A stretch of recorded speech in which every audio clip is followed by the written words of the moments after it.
I earned my degree online at Arizona State University. I chose to get my degree at ASU because I knew that I'd get a quality education, they were recognized for excellence, and that I would be prepared for the workforce upon graduating. To be associated with ASU, both as a student and alum, it makes me extremely proud, and having experienced the program, I know now that I'm set up for success. Learn more at asuonline.asu.edu.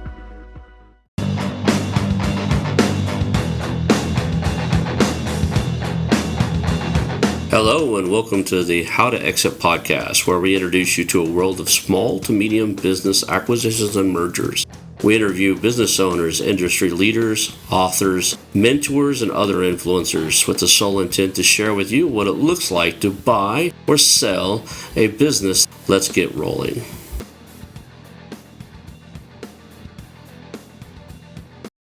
And now a moment for our sponsors. I want to highly recommend you get Acquisition Aficionado magazine. Every month, Acquisition Aficionado magazine brings you tactics for business buying and selling you won't find anywhere else. Learn firsthand from industry leaders who share their success stories, featuring in-depth interviews and stories from leading figures in the business acquisition industry.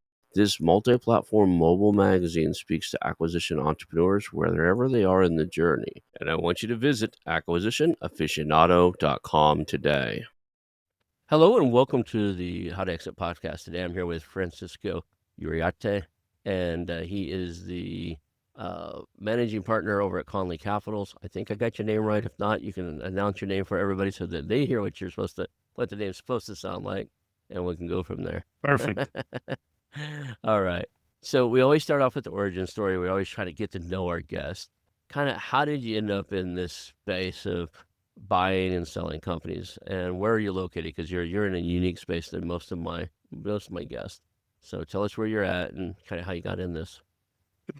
So I'm based out of Puerto Rico, and most of the work we do is Puerto Rico, although we have transacted in the in continental U.S., mostly the Northeast region, some Southeast transactions, and some in Latin America. But approximately 80% of our work is Puerto Rico, and a big chunk of it is sell side. So we end up selling to continental U.S.-based companies. And interestingly, I got into this work by happenstance, I would say.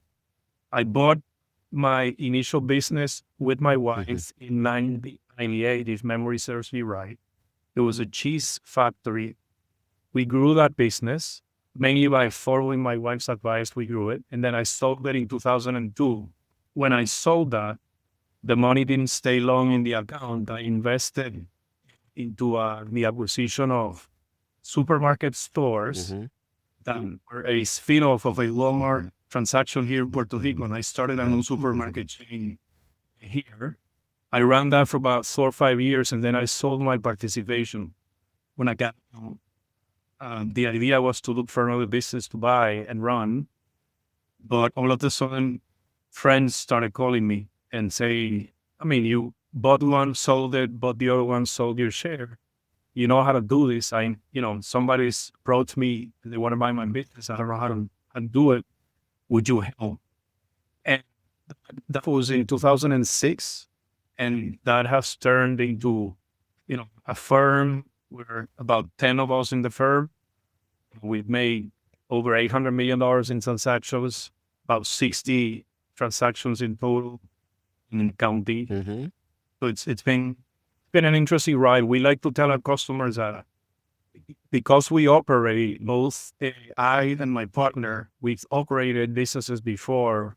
We have a better understanding of what sellers and buyers are actually looking for. You also have a better understanding of the emotional things you go through a sale, right?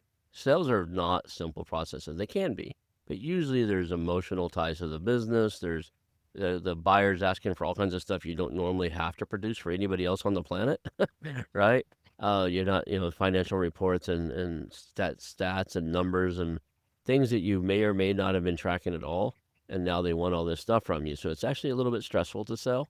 And then you also have to be willing to say, what you're going to do next. A lot of times people, they don't know what they're going to do next, and it clouds the whole thought process of while they're trying to do the sale. So having been through two of them, you have a very unique insight into what your customers are going through and what they're going to face. And when they've come up to it, you can go, oh yeah, I was there too.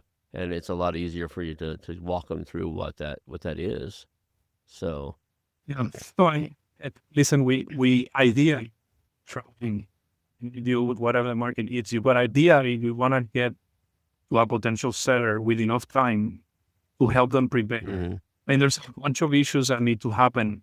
The first one, as you said, is what will I do next? Because if the business is your life and your persona, and you don't have a plan B clear, you're gonna end up sabotaging the transaction and it's not gonna close. It works that way. So you have to have that plan B clear. But then you get into things like you're gonna sell the assets or stock, and depending on those two, there's tax consequences, but there's diligence consequences too. And then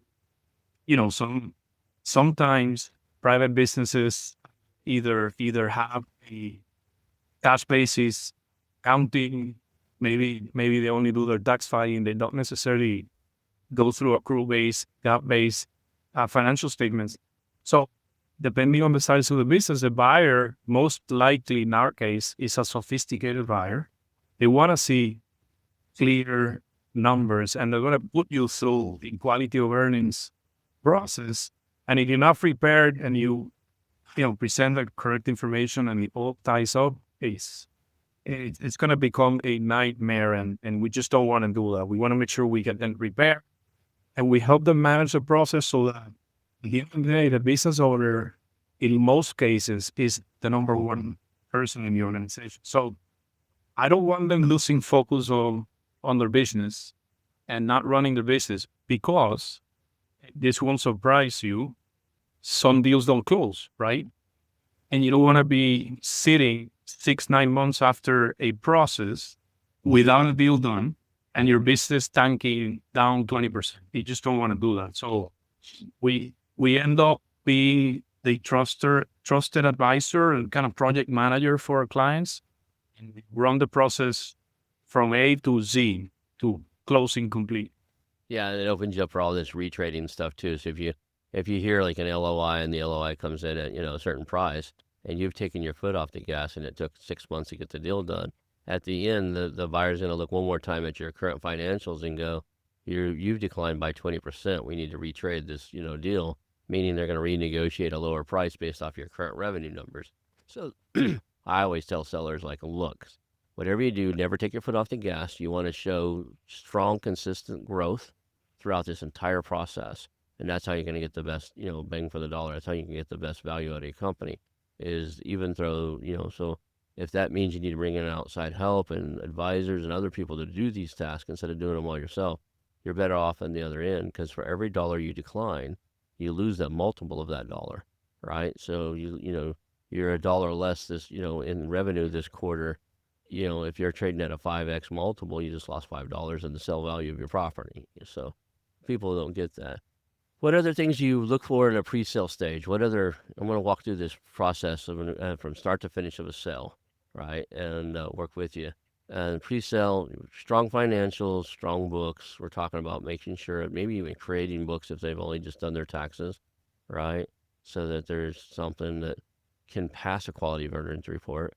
I'd hate to see somebody have to start and go, I need a quality of earnings report, and you don't have any financials recorded anywhere, because it's just never going to work, right?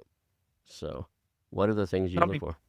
One of the first things we try to ascertain goes to, do I have a willing seller or not? And that has a lot to do with soft issues and not hard ones, right? So it's what's the mentality? What's the expectation? Is there a plan B?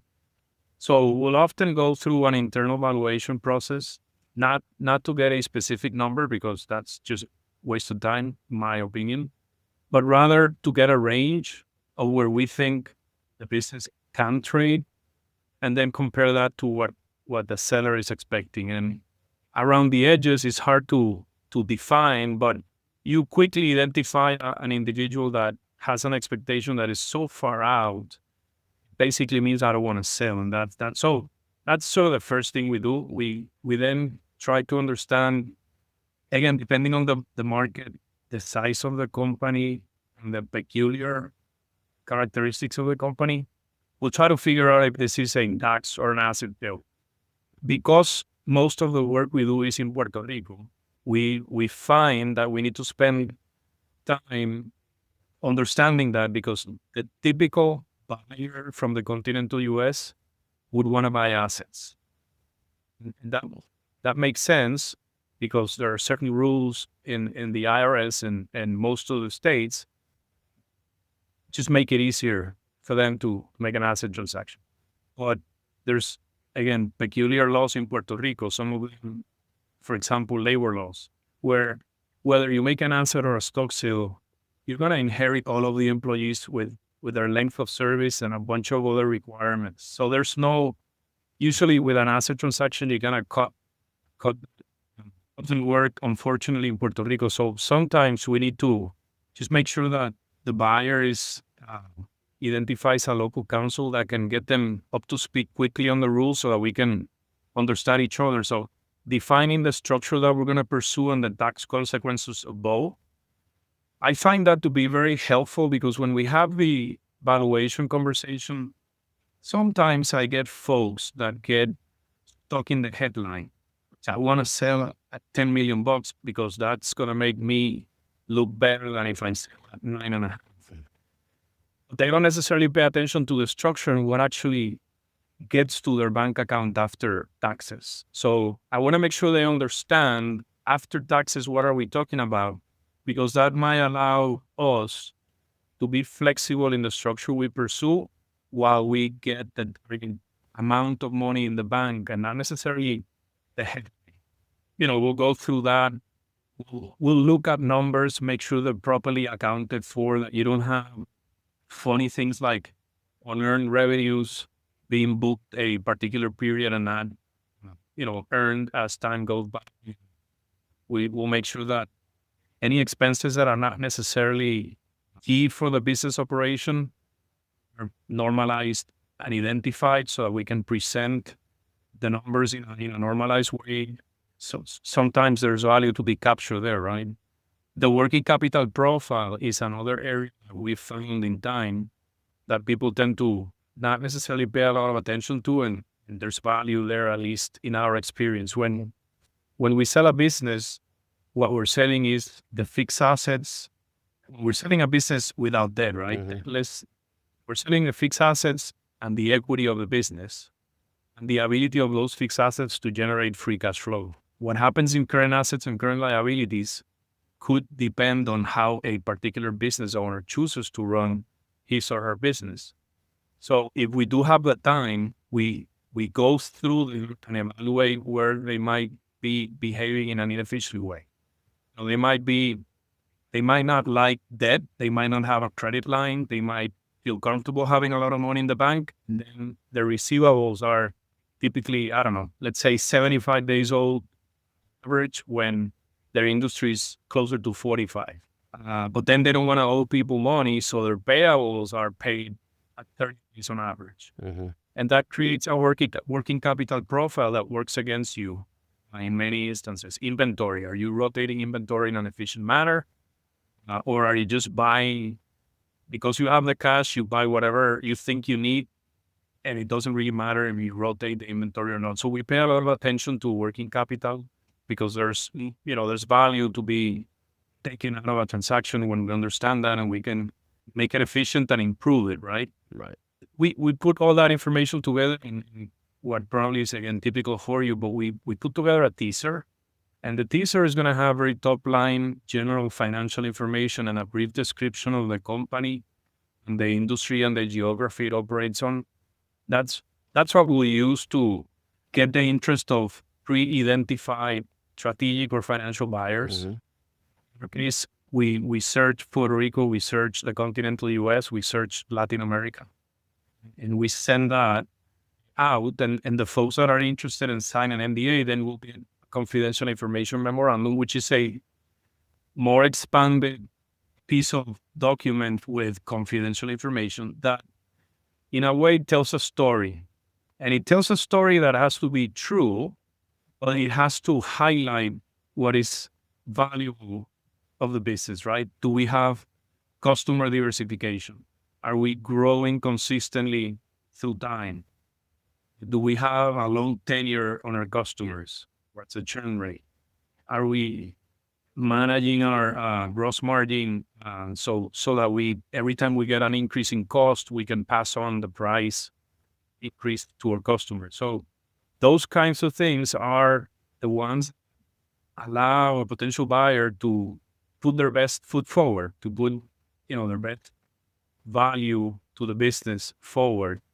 And I say we create a story because you have to tell a story and you have to make sure that people get what you're trying to tell, but it has to be the right story.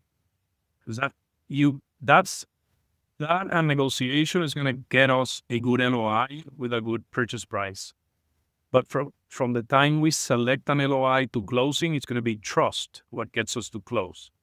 So if we put out a rosy story that is nothing like the truth, we're wasting time and we are fooling ourselves. We're going to lose trust. The buyer is going to say, these folks are not, these are not serious folks. We're not going to spend time here. So that's sort of the things we prepare before we even start the process. Yeah, trust and rapport with the seller and the buyer is so critical to this entire process that if anything that nicks away from it, in my mind, you're always either building or taking away from trust. Anything that takes away from it, it could kill these deals. So not having your numbers right or overinflating numbers, all that type of stuff is really just a fast way to put an end to something that could be a good thing, right? Fully agree. Listen, one of the things we do, and I forgot to mention this, is we put together the data room for diligence. Mm-hmm. Nowadays, I like to hold on visits to management and premises until we have a firm LOI about to be accepted or accepted.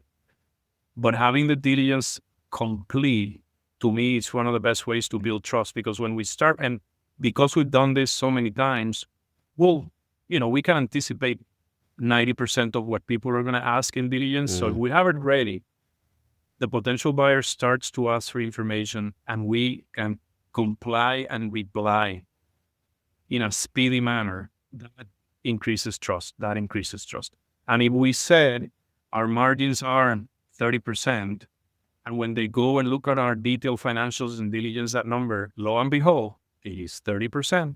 You keep on building trust, and that helps, again, get to closing and obviously deal with any issue that could come up in the diligence. There's always going to be issues, but if you have enough trust developed, you can certainly correct whatever issue you find in a more productive manner.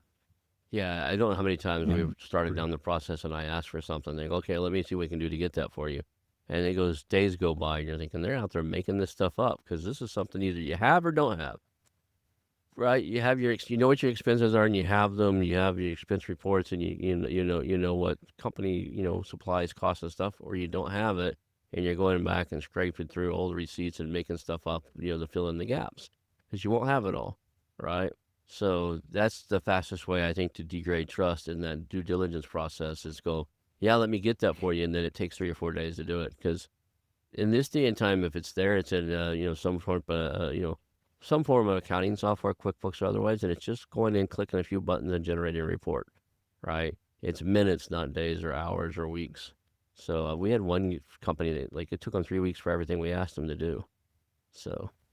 Yeah, but listen, unfortunately, and again, I still run across businesses, especially in the lower end of the market.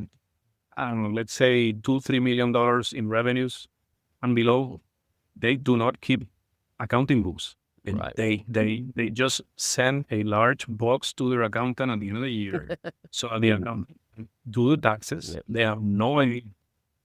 These guys, their expertise. With their expertise, they know that they're making money, but they cannot prove it. They don't. And at the end of the day, that to me that becomes an unsellable business. So I've always argued that if you have a choice, right? You can start a business and run it since day one as if you were going to sell it. The day that you decide to sell it, if you do, then you're ready. There's not a whole lot you have to do. But if you don't necessarily think of what you need to sell a business, it'll get to a point where you probably need 1, 2, 3 years to get ready. Right. I laughed when you said that, you take the financials to the tax guy in a box. That was my father to the T. It was a brown paper kitchen bag, like a brown paper shopping bag. And he'd put all the receipts in there. Now, he put them in order, like date order, right? And sometimes he would put paper clips around jobs, like, so all this went to this job site. So that was about as organized as he got. So the receipts and all the slips and stuff they'd have a paper clip, but everything in that paper clip was for a particular, they all matched the same address and usually around the same date time. And he would take that and he's like, either, as I go, he's like, oh, take this to our tax guy over on 81st Street. So I take it. There's these two this old man and his friend that helped him do the paperwork, and they worked out of this one guy's house, and I would drop it off. When I was about 16, I probably told this story on the podcast more than once, but when I was about 16, my father handed that business over to me, and it was towards tax season. I went and told him, hey, I'll be dropping this off, but I'm running the business now. And he goes, could you please leave me the brown paper bag at least quarterly then? So it's not so much to go, you guys are getting big, like we were doing quite a few jobs. Like, could you just drop it off once a quarter? It's that way I'm pretty much prepared by the end of the year. And I was like, what should I be doing? And he's like, no, this is good for now. He didn't tell me anything because I didn't know anything about QuickBooks or accounting or anything until, I got out, went to the military and ended up in college. And I was like, wait a second, there's a different way to do this. So, yeah, that was us for sure. And I'm sorry, I was going to say, to me, it's unthinkable that a doctor, if I'm at the ER or the hospital, right, a doctor comes to see me, first thing they do is pick up the chart and see, what are these guys vital? What has happened in the past? Why is he here? I find it unthinkable that somebody can run a business without financial statements. I mean, I know people do. Yep. I can't. I need financials to run a business. Listen, I learned accounting the old way, just starting to read and I'm an engineer by training, but I ended up, in business and finance, and I had to learn accounting. So I think I'm dangerous enough to face any CPA and have a decent conversation, but I'm not a CPA nor have had a lot of technical training on accounting. I do like what you said. But I do understand a business by looking at the numbers. Yeah. Is there anything else that needs to be in line before a company takes themselves to market and puts it out for sale? I would say if you're targeting a stock sale, then you need to understand that because the person that's going to buy, it's going to actually buy the legal entity since it was initially created way back whenever. You need to pay attention to corporate records. You need to pay attention to your tax filing behaviors of the past, your labor practices, and your environmental practices. And I'm probably forgetting one or two, because those are going to end up in the rep and warrant section of your stock purchase agreement, and there's going to be an indemnity attached to it, which at the end of the day, the way I explain it to my clients is that is a hand inside your pocket that is waiting for you to screw up to take money out of it. So those are, and for some reason, I think we do more stock sales than asset sales. Again, it might have to do with the ease of permits, just changing permits instead of getting new permits, and some of there's exclusive distribution rights laws in Puerto Rico. So if you're buying a distribution company, you don't want to give the principal a chance to, just cut you loose from that. So even though those contracts have changing control language and all of that, we usually go that path of having a stock sale so that we can better negotiate the transfer of those or the changing control approvals for those types of agreements. So that means your buyer's going to want a lot more legal due diligence stuff to make sure he's not buying any extra liabilities, right? And here in the United States, we need things like, are you doing your corporate minutes on a quarterly basis like you're supposed to? Are you documenting, that you have a corporate resolution to change banks when you change your bank statements? And all the little things you got to go back and dot your I's and cross your T's, because all that has to be there, right? Yep. And the reason we do a lot of asset sales here is it's just a clean cut. I don't have to worry about you a lot. I have less worry. Now, anybody who's listening to this, you still need to worry a little bit about their background. There are some things that'll bleed across no matter what, right? But you worry less about, lawsuits from previous employees, lawsuits from previous job sites and stuff like that, or previous contracts in a asset sale than you do inside of a stock sale. So, But listen, we don't have, I mean, for the continental U.S., at least at the federal level, you have Section 338 that, as you know, allows the buyer to file as an asset sale and the seller to pay taxes as it were a stock sale. So it's both the best of both worlds, mm-hmm. right? I as a seller get the lesser tax. You as a buyer gets a step up in basis, and so that doesn't exist in Puerto Rico. So Okay. if your corporate law here models Delaware, so it's pretty much like Delaware, but and for the most part, businesses nowadays are operating under LLC pass-through structures, but there's still some legacy closed corporations. And a closed corporation selling assets, you get double taxed, and it's really painful, the amount of leakage from that purchase, the headline price to what you get. I mean, it's big. So Okay. again, those are the kinds of things that we want to know first, and find out on closing day, ooh, I need to pay 45% in taxes. I don't like this. Right. So as a seller, you're buying a company out in Puerto Rico. You also need to, as the buyer, you're going to want more due diligence inside of the legal aspects and stuff. As a seller, it's best to have an answer to every one of the questions that seller's the buyer's going to come up with. So if I'm doing my legal due diligence and I see a potential or a past lawsuit, you should already have a pre-canned defined answer in your deal in your media kit, in your your deal room. So yes, this happened on this date at this time. Here's the resolution of it, and here's why it's already complete, and there shouldn't be no feedback or no other issues of it. And I have, let's just say I have 3 pending lawsuits, and here's my lawyer's opinion on the the prospects of each claim and what do they think might be the range of a potential claim if they think that there is a potential to lose it, and then make sure that my insurance is has been properly notified and they're either defending me or they will cover me. So yeah, it's basically understanding what the other side will expect and need and prepare for it Now, before you. You mentioned rep and warranties. Do you guys do rep and warranties insurance down there? That's an interesting question. I was going to say I've done it only once, and it was a large transaction. This was about a $45 million sale price transaction. I'm not sure how down can you go on price so that it becomes feasible at cost. So in the United But it's a great tool. It's a great tool. In the United States, about 2 or 3 years ago, there was a couple companies that came out, and now they offer, because used to it's like $10 million, $20 million deals and above. It's the only thing they offered. The reps and warranty insurance companies wouldn't even look at anything less. Now there's 2 out there, I believe. I've interviewed one of the guys, and they'll do them down into the $1 and $2 million transaction deals.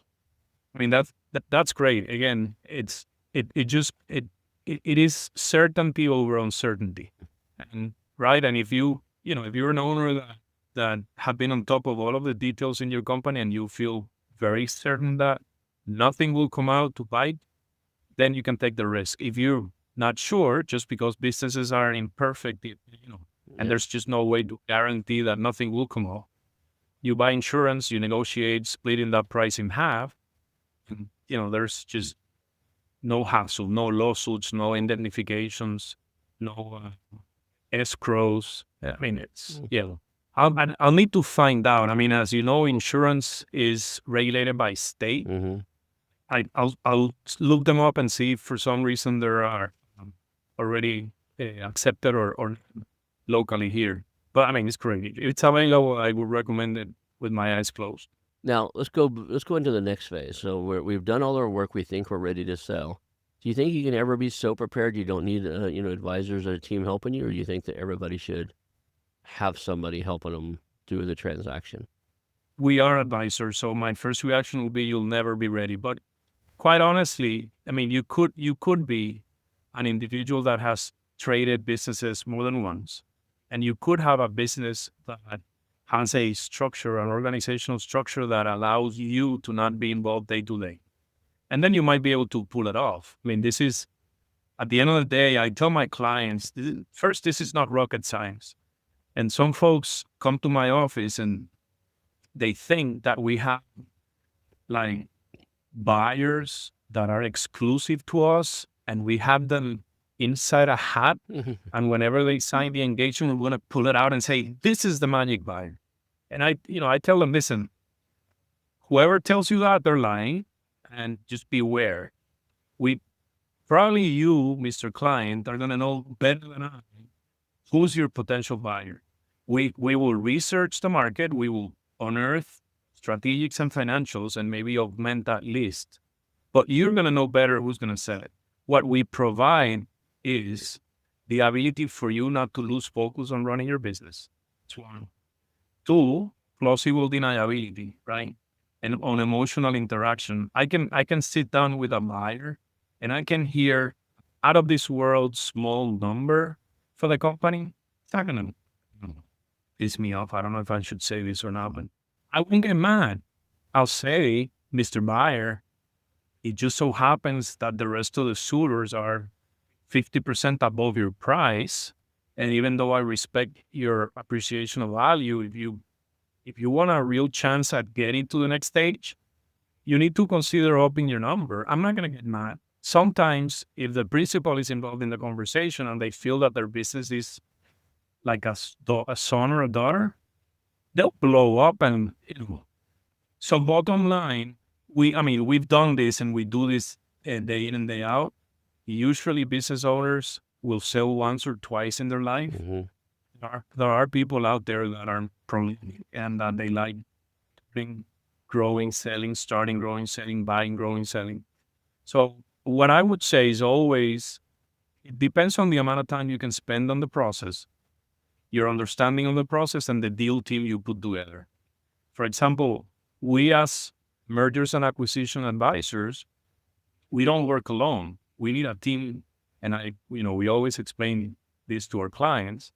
We need corporate lawyers, tax lawyers, environmental lawyers, labor lawyers. We might need accountants to do a quality of earnings pre-going to market, so we understand where are the issues and fix them before we go out. So what I try to explain to my clients is this is not like selling a small apartment where you put a picture and list the apartment and somebody just connects one and the other and they just sign a piece of paper that is standard and off we go. This is a relatively complicated process. There might be businesses that are small in nature, that single location, maybe, I don't know, doing $100,000 to $500,000 a year. You might be able to sell those pretty easy.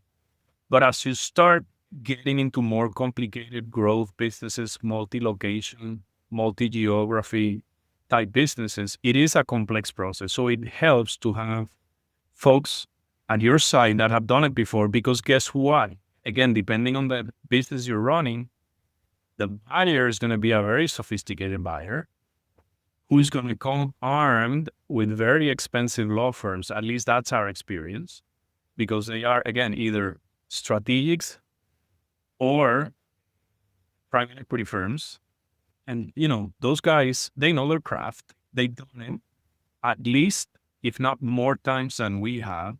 And if you're not well advised from your end, you're bound to leave either value on the table or assume more risk than you should have in a transaction. And you don't want that. If you decide to sell, again, depending on the structure, it's hard to say that you sell and you disconnect from the business.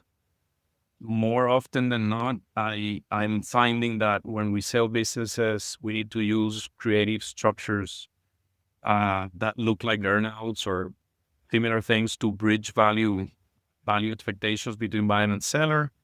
More likely than not, the owner needs to remain in place for at least 6 months or a year as a consultant, even if the business owner is not involved in the day-to-day activities of the business.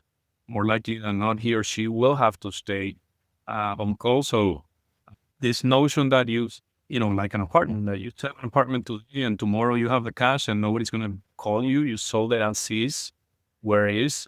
It's not the same. So long answer to your question. I think if you don't run the day-to-day, and if you have done it before, you are somewhat equipped to go at it. Otherwise, my recommendation would be to get an advisor. And when you mentioned like multiple locations and different entities and that type of stuff, first thing that came to my mind, at least here in the United States, is if you're in multiple locations, you're crossing state boundaries.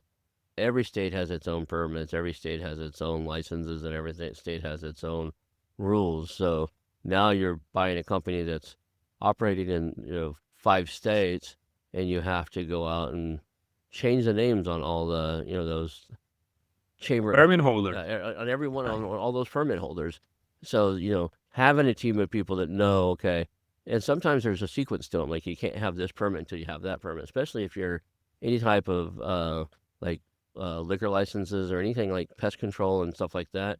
You can't go get the termite permit in a pest control company unless you have an underlying permit to do pesticides, and there's certain things you can't have certain ones. So it might look like, oh, that one's expired. I'll just do them as they expire. I'll move them over as they expire. Like, no, you have to. There's a sequence to do things, and some things are really hard to get. Like you said, certain permits don't just transfer easily. A lot of states don't allow liquor license to transfer. So if you did an asset sale and you think I'm just gonna go get my own, well, you're going to be in a lottery of 15,000 people waiting for the 5 licenses they're going to give out in that county for that year. So how do you buy that business? And you need to pre-plan, understand, diligence. Yeah, I mean, we've personally helped a local client buy companies in Philadelphia, Virginia, New Jersey, and Maryland, and went through that process, which was a big headache. When you go into a company and you see, usually they have like a bulletin board with a bunch of pieces of papers, and all of that needs to be transferred. Not all of them are transferable. So, I mean, it's a big headache, but again, it's a big headache if you don't understand it and you buy, and then you're faced with, wow, I cannot operate. I thought I could operate the day after I bought. I can't. So now what do I do? And this is, I switch from sell to buy, but it's exactly the same. When you plan, right, and you diligence, then you understand what are the steps that you need to know and do. And then you can structure your acquisition agreement to reflect those peculiar things per location, and make sure that you never interrupt the business. Because the worst thing you can do, either as a buyer or as a seller, is to not be able to continue as if nothing had happened the day after the transaction. That's not good for buyer or seller. It even impacts sometimes the valuation of the company, because in some states, some of those licenses are so hard to get. The license has an inherent value, right? So you hold a special license, like in certain states, I want to say like Virginia and some other places where it's really hard to get liquor licenses and stuff, and you own a restaurant that, 60% of your, revenue comes from, liquor sales and wine. All of a sudden, if it's real hard to get that license, knowing that the business, that license itself might be worth, some value, monetary value, that increases the value of the overall company, as opposed to one that doesn't have it or one that's going to lose it on the transfer. So I see them all the time popping up on the biz buy sell. It's like on some of these other things, we have this license and we'll help. We have a company that'll help transfer it to you so you won't lose your license. And you do their little research and, oh yeah, that one's really hard to get in that state. So let's look at the next step here. So you're talking about we talked about taxes earlier a little bit, like with the tax implications and stuff like that. That's a very complex space. Like we were doing a roll up at one point, and every time we would take an idea to our attorneys, it took us like 4 or 5 months to get our contracts ready for this roll up we were going to do, because we'd take it to the attorneys and go, here's what we want to do. Like, they're like, yeah, you're going to have to pay it. If they do this type of roll up where we were doing basically where we're trying to do is a waterfall effect, where we come in, we give them a certain evaluation, they agree on it, and then we only participate in the uplift and get our, but we own 100% we own the company and we control everything, but no money changes hands until we sell it again 4 or 5 years later at the end of the roll up. And everything we said, like, oh, you're going to have a tax hit on year one because they gifted you the shares, so we had to sit there and tweak that. These tax laws, and they go state by state too. California is insane with some of their rules, right? And that Puerto Rico has its own permits and tax and stuff. So I love that you said your deal team, because in almost all cases, you could change the value that ends up in your bank account by as little as a few $1,000s or as much as a few $100,000 on a multi-million-dollar transaction, just because of how you do the taxes. I enjoy having conversations with tax lawyers. We tend to be creative. Mm. We want to push the line, but not cross it. And it's a necessary part of our process, having trusted. And usually we like to talk to conservative tax attorneys because they'll draw the line pretty quickly. But yeah, I mean, you can leave a lot of value on the table. And at the end of the day, I call it leakage because it doesn't accrue to you or to me, not the buyer, not the seller, but just it's value that evaporates. So why not? Why not spend time? Yeah. I've seen it kill deals. I've seen people wait till the very last second to talk to their tax person, and it's one of those cases. Most of the time, these small businesses, they went to their CPA or their financial advisor and go, "Hey, I'm ready to retire. I'm going to sell my business. What do I need to add to my, what do I need in order to retire based on our plan?"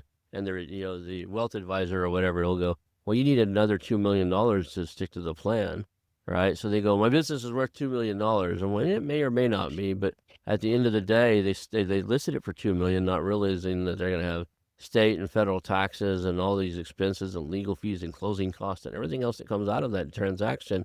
And now they're at 1.4, right? They're $600,000 short, and they go, "I can't sell this. I needed $2 million for retirement."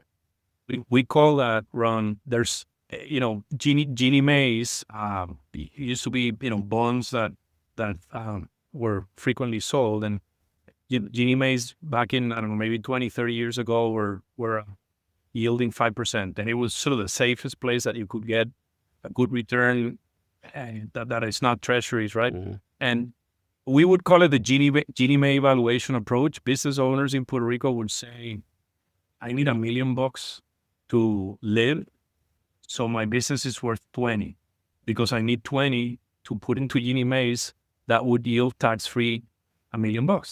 And it was like, it doesn't work like that. You don't want to sell. Tell me you don't want to sell, because it doesn't work like that. And obviously, so some of those businesses were a bit aggressive on the way they booked expenses to get taxes down. And anyway, I mean, all sorts of story. It's amazing to me, at least. I've done deals in the States, in Latin America, and in Puerto Rico. And early on, I thought Puerto Rico was a bit peculiar in how they did things, but at the end of the day, we're all exactly the same. Certain size down businesses, privately owned businesses, we do exactly the same, behave pretty much the same. What I would say is that in my experience, continental U.S. business owners more at ease with the idea of selling their business, and I don't know why Latin American cultures tend to ascribe value to the business as kind of like family.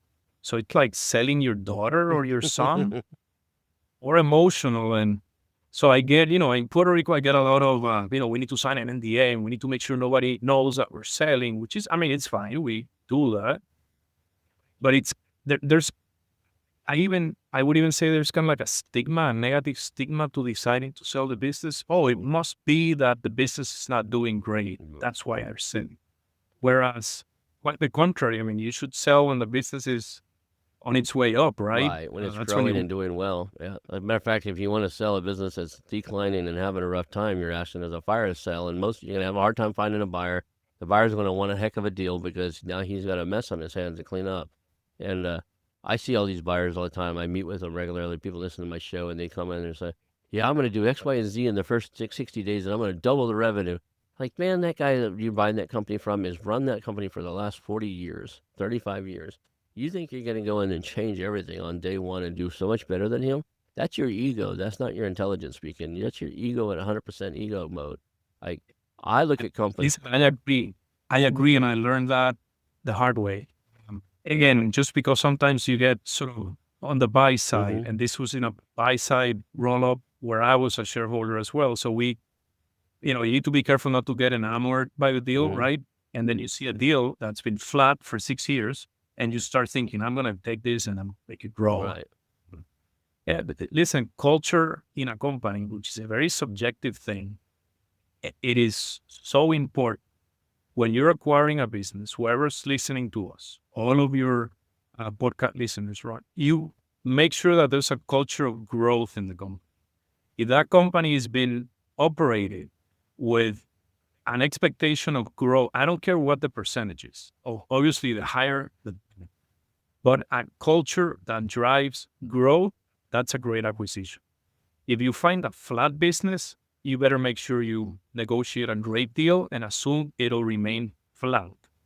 The only thing you can actually probably think of, and not the first 60 days, is rationalizing costs, right? I buy a company and I have one HR person, I don't need the other one, that goes. I have my finance team, I don't need more finance teams, finance individuals, so that goes.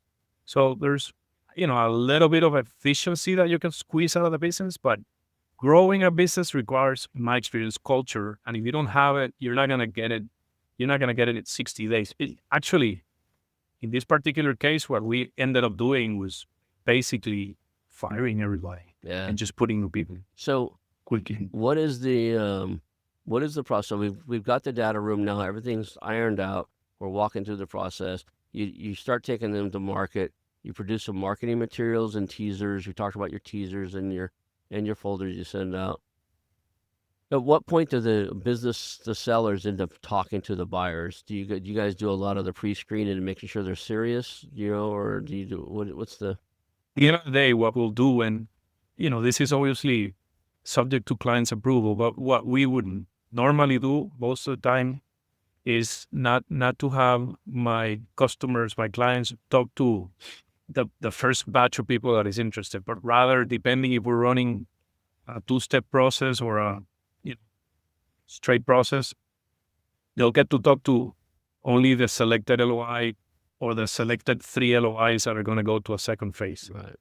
Which is interesting to me, for example, is that, some people ask me, well, other than the highest price, what else should we look for in an LOI? And it's interesting. It's usually not necessarily the highest price. So, you need to understand it's what kind of structure are they offering? What are the payment terms? What are the contingencies to that deal? What's the level of approval? Who are you talking to, right? So sometimes, we learn through experience, but early on, you would get all excited when you had an LOI with a very high price, but you were talking to a level within the organization that had 2 steps and a board to approve it. So it's like, I'm getting a non-binding LOI from a guy who doesn't have authority. That's not worth my time and my client's time. So we help them understand, once we get those LOIs, which ones are the ones we think are better. And then those, usually a particular one, are the ones that then get to sit down with management and then have a, visit facilities and the like. And it's a push-pull. I mean, usually what seller wants is not what buyer wants, and what buyer wants is not what seller wants. So it's sort of like it's an art, but it's understanding those differences and then being able to explain and develop the trust between the parties so that you can carry it on. If you let buyer, they'll ask for, the entire data room and visits, and they'll talk to your clients without even telling you what is the non-binding offer they're going to put in the table. So we do it the other way around. We peel the onion from the outside to the inside. We go slow. What is the information that you need to give me a non-binding LOI? And then we actually give them guidance as to what we expect on our LOIs, so that we can properly evaluate as much as we can, apples to apples. Not necessarily, that's not what we get, but we try, right? And then that's when we'll get them to sit down. And in the particular case of Puerto Rico, Ron, which is most of my practice, it's important that buyers engage local counsel. When I see early on, when I get an LOI and I see that we're gonna, the LOI has jurisdiction Delaware or New York, I pick up the phone, call the other guy and say, listen, you're interested in buying a company in Puerto Rico that has assets in Puerto Rico, employees in Puerto Rico, clients in Puerto Rico. So, I mean, you need to understand the law, the law of the land, right? It's not complicated. As I said, corporate law follows Delaware law. As soon as you get exposed to it, it makes all the sense in the world, but it's different. So you need to understand it.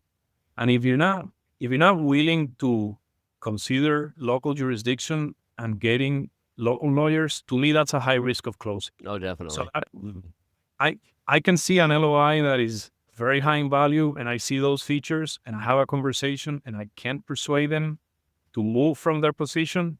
My advice to my client would be, this is going to be a waste of time. We're going to go through the process, and it's not going to work, because we're going to have people that are thinking of another framework for issues that are in this particular framework. And again, it's not. I'm hoping that the listeners actually become interested in looking at businesses in Puerto Rico and not scary. It's the same corporate and law framework of the rest of the contiguous states. Taxes, it's a bit different. We are foreign for tax purposes, which is interesting. But again, nothing that a good set of counsel in Puerto Rico might be able to explain. And most of the U.S. law firms have counterparts and relationships with firms in Puerto Rico that can, get whatever buyer up to speed very quickly.